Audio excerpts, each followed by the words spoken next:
Hey guys, Scott here with F5 Live, part of the Tech Podcast Network at ShowStoppers, part of E3. I'm here with Mark at the Kingston booth. We seem to have a PC demo set up back here. What have we got going on? Well, we have probably one of the highest density memory demos you'll see here at E3. We're actually demonstrating 64 gigabytes worth of HyperX memory from Kingston.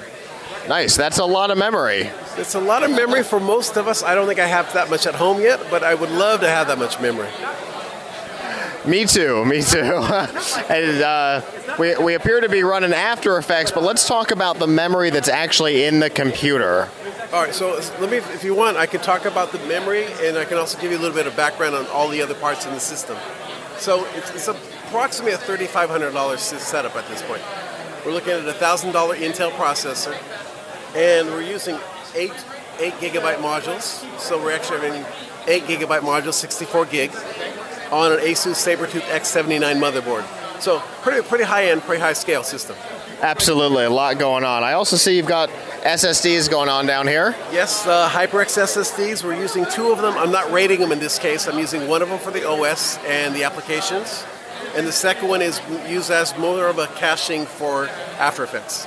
Gotcha, the scratch disk. A scratch disk for the application, exactly. Absolutely, and I see it's a 12-core processor, it looks like? Well, it's a 3970, which is Intel's high-end processor for the quad-channel system. And what we're doing is we're actually using approximately 51 or 52 gigabytes worth of memory right now. So what we did is we actually went out and we shot a minute worth of 1080p video. When you do that, it's just under a gigabyte per second when you grab that much video content. We took that content, added some effects and some titling to it, and in order for us to see it without having to render it in small pieces, is we're actually dumping it all into DRAM. And you do that by using a feature in called the DRAM After Effects. And when you apply that effect, we're actually rendering all of the content directly into memory. Wow, that's really impressive. And I see we've got almost 52 gig of memory used.